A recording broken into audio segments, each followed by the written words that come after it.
Magandang araw po sa kanilang lahat. Ito po ang Bet Tapila, Etura Sharing, isang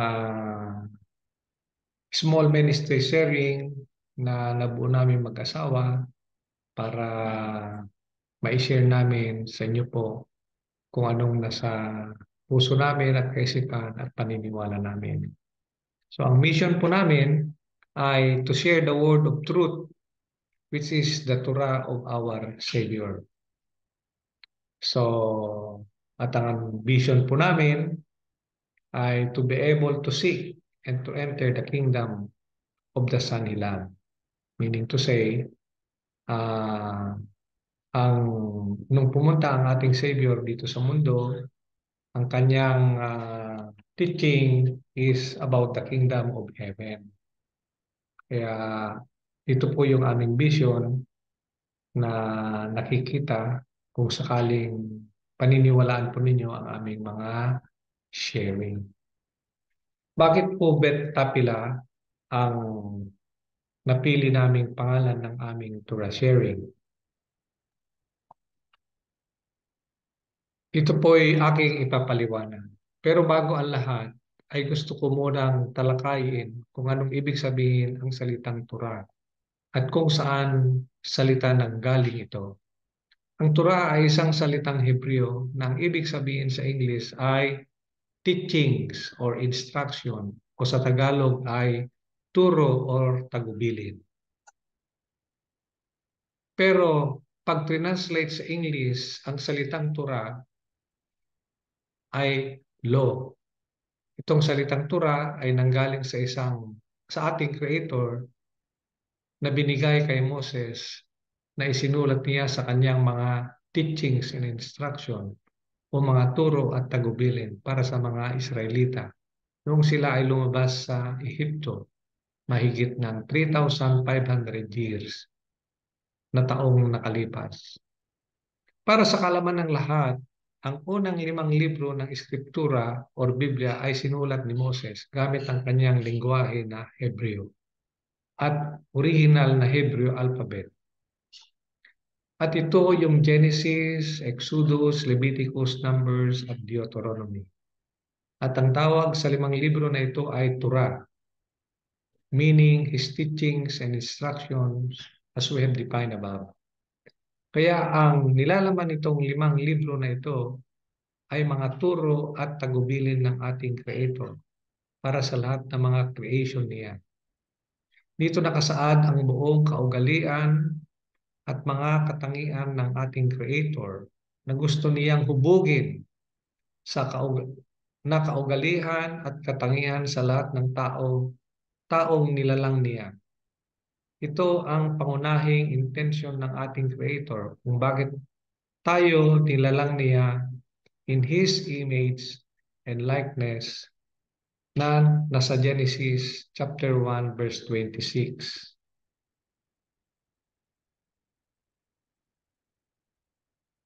At para magkaroon ng isang pamilya sa pamamagitan ng kanyang anak, ang ating Savior, katulad ng nakasulat sa Ephesians chapter 1 verses 4 and 5. For He chose us in Him before the creation of the world to be holy and blameless in His sight. In love, He predestined us to be adopted as His sons through Jesus Christ, in accordance with His pleasure and will. What a wonderful revelation in your hearing, who really is our Creator. Kaya ang kaugalian at katangian na ito ng ating Creator ay kailanman hindi niya binago. Katulad ng isinulat ni Paul sa mga Hebreo, chapter 13, verse 18. Our Savior is the same yesterday, today, and tomorrow. Kaya isa pa ang tawag ko sa buong Eskriptura or Biblia ay Torah in general o pangkalahatan. Dahil galing lahat ng anumang kasulatan sa Eskriptura sa Kanya.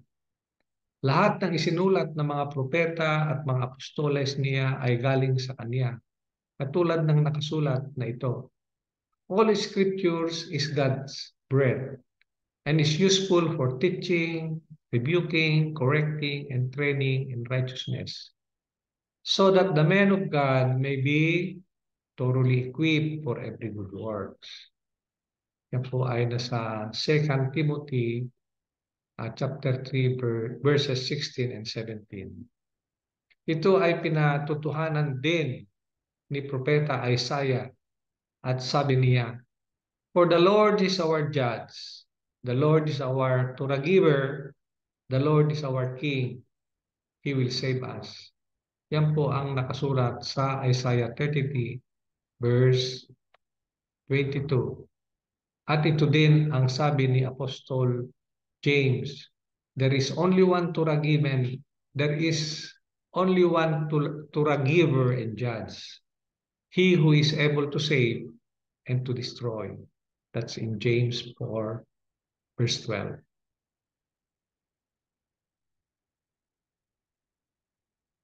Kaya ang aming sinusulong na Bet Tapila ay kung ano lamang ang katotohanan na nakasulat sa Torah ng ating tagapagligtas or Savior. Ito yung Torah, ito yung truth o katotohanan na aming isinusulong. Kung ano lang ang Torah o turo ng ating Creator at Savior ang aming isineshare sa inyo. Katulad ng instruction niya kay Moses na nakasulat sa Deuteronomy 4 verses 1 to 3. Do not add to what I command you, and do not subtract from it, but keep the command of the Lord your God that I gave you. Kaya ang inyong maririnig sa amin ay kung ano lamang ang nakasulat sa Torah o sa Biblia. Huwag natin dagdagan o kulangan ang kanyang salita at alituntunin. Dahil sa mga turo niyang ito, kaya naming nahubog ang pangalang Torah sharing. Kung ano lamang ang turo ng ating punong tagapagligtas or head shepherd, ay siya lamang ang aming sineshare. In other words, it's about sharing the teachings, commandments, and judgment he had given to Moses, the prophets and apostles. Just our Savior has said in the book of Matthew, "Do not think that I have come to abolish the Torah or the prophets. I have not come to abolish them, but to fulfill them. I tell you the truth, until heaven and earth disappears, not the smallest letter, not the least stroke of the pen, will by any means disappear from the Torah until everything is accomplished. Anyone who breaks one of the least of these commandments and teaches others to do the same will be called least in the kingdom of heaven. But whoever practices and teaches these commands will be called great in the kingdom of heaven. For I tell you that unless your righteousness surpasses that of the Pharisees and the teachers of the Torah, you will certainly not enter the kingdom of heaven." Yan po ang nakasulat sa Matthew 5 verses 17 to 20. At ngayon, balikan natin ang tanong na bakit Bet Tapila ang pangalan ng aming Torah sharing.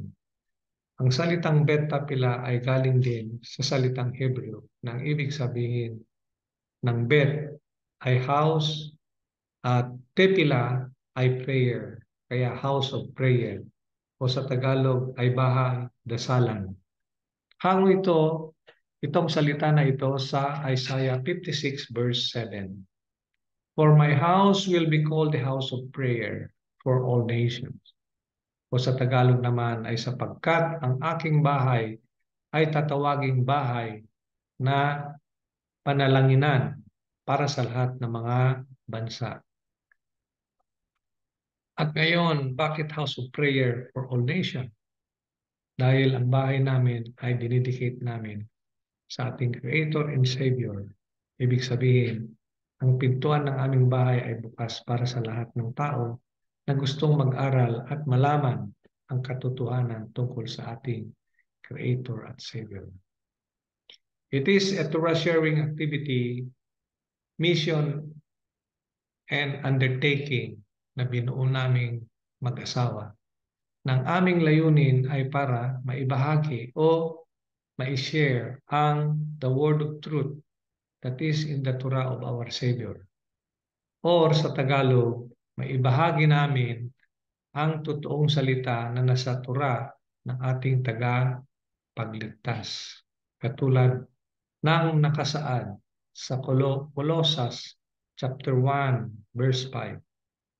At katulad din ng sinasabi niya at itinuro sa kaniyang mga apostoles na siya yung the way, the truth, and the life. No one comes to the Father except through me, sabi niya sa John 6.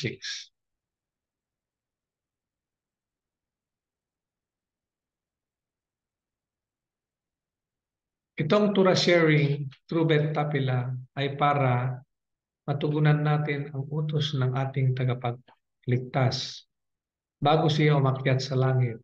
At ito ang sinabi niya sa Matthew 28:19-20. Therefore, go and make disciples of all nations and teaching them to obey everything I have commanded you. Ang aming mission sa pag-share is to give information sa mga taong naghahanap ng at nagsasaliksik ng katotohanan para ma-attain nila yung kanilang goal or adhikain sa kanilang buhay na makapasok sa luklukan ng ating Creator at Savior.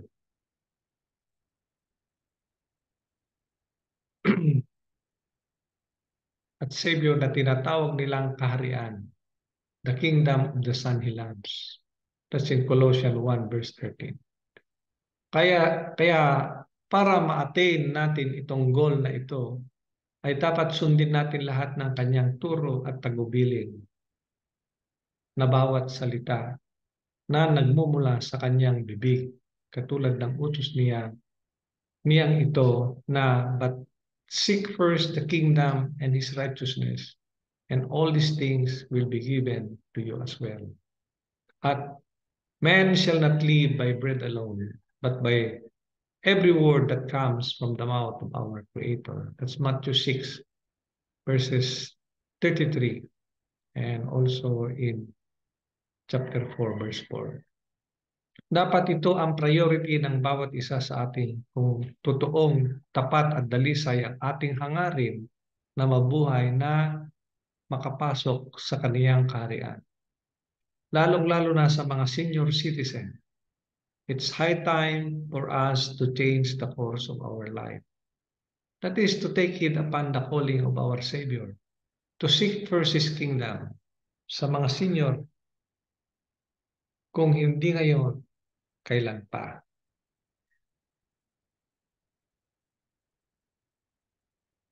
Para magampanan natin itong turo at tagubilin niya at ating ma-fulfill ang totoong ibig sabihin ng prophecy tungkol dito sa Bet Tapila for all nations, ay ating unawaing mabuti kung ano talaga ang ibig sabihin nito sa kanyang paningin. Ang Bet Tapila for all nations ay isang salitang parable na ang totoong ibig sabihin na ang bahay dasalan ng tao ay hindi yung bahay namin o kaya mga templo na gawa ng tao, kundi ang totoong bahay dasalan ng tao ay ang ating katawan. Dahil sa atin maninirahan ang espiritu ng ating Savior. Itong katawan natin na ito ay siyang bahay niya. Tayo ang kanyang totoong tirahan, katulad ng turo niya na ito sa kanyang mga apostoles at propeta. Ito ang mga kanyang pahayag tungkol dito. Sa 1 Corinthians chapter 3 verses 16 and 17. Do you not know that you are God's temple and that God's Spirit dwells in you? If anyone destroys God's temple, God will destroy him. For God's temple is holy, and you are that temple. Also, sa 1 Corinthians 6, verses 19 and 20. Or do you not know that your body is the temple of the Holy Spirit within you, whom you have from God? You are not your own, for you were bought with a price. So glorify God in your body. The scripture emphasizes that our body is sacred to Him. Thus, we must keep it holy, so that through our body we can offer righteous offering acceptable to Him. This is how we can glorify God with our body. You, however, are not in the flesh, but in the Spirit. Sabi niya sa Romans 8, verses 9, 11. If, in fact, the Spirit of God dwells in you, anyone who does not have the Spirit of Christ does not belong to Him. But if Christ is in you, although the body is dead because of sin, the Spirit is life because of righteousness. If the Spirit of Him who raised Jesus from the dead dwells in you, He who raised Christ Jesus from the dead will also give life to your mortal bodies through His Spirit who dwells in you. And 2 Corinthians 6:16, what agreement then has the temple of God with idols? For we are the temple of the living God. As God had said, I will make my dwelling among them and walk among them. And I will be their God, and they shall be my people. In Him, you also are being built together into a dwelling place for God by Spirit, sabi niya sa Ephesians chapter 2, verses 22.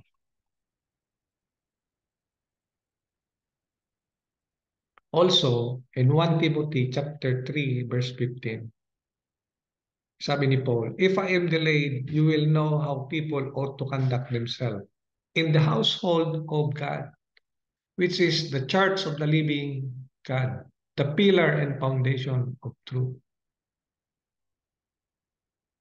And in Acts 17:24, the God who made the world and everything in it is the Lord of heaven and earth, and does not live in temples built by hand. Acts 7, verse 48. However, the Most High does not live in house made by men. Kaya ang ating Savior, na tayo, kaya sa ating Savior na tayo magdarasal dahil siya.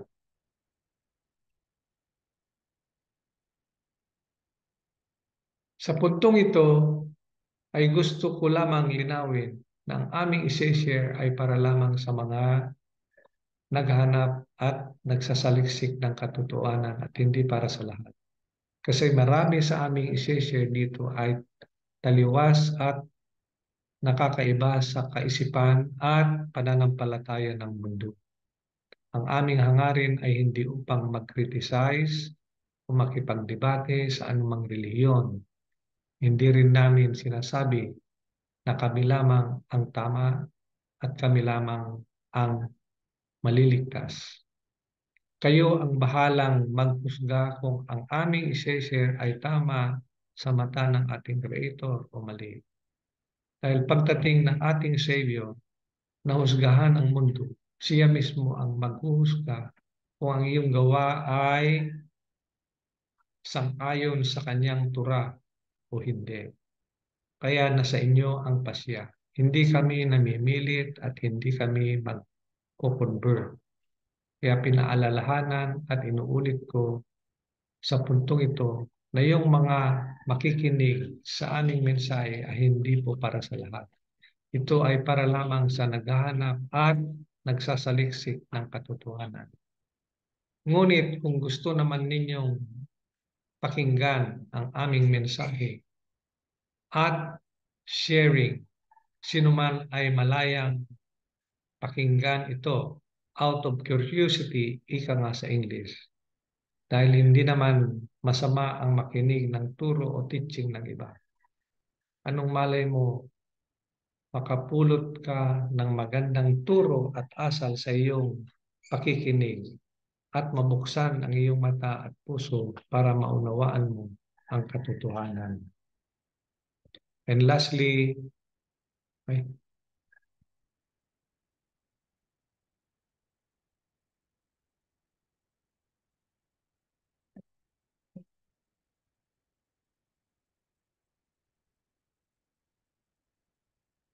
and lastly, the central theme of our sharing is about the original name of our Creator revealed to Moses in pictographic Hebrew alphabet. The name of the eternal Father and His Son, His purpose, why He created us, and about the kingdom of Elohim in heaven. O sa Tagalog, ang kabuuan ng aming sharing ay tungkol sa original na pangalan ng ating lumikha sa wikang Hebrew na isinulat ni Moses sa kanyang pictographic alphabet. Ang pangalan ng Ama at ang kanyang anak ang dahilan ng paglikha sa atin at tungo sa karihan ni Elohim in heaven.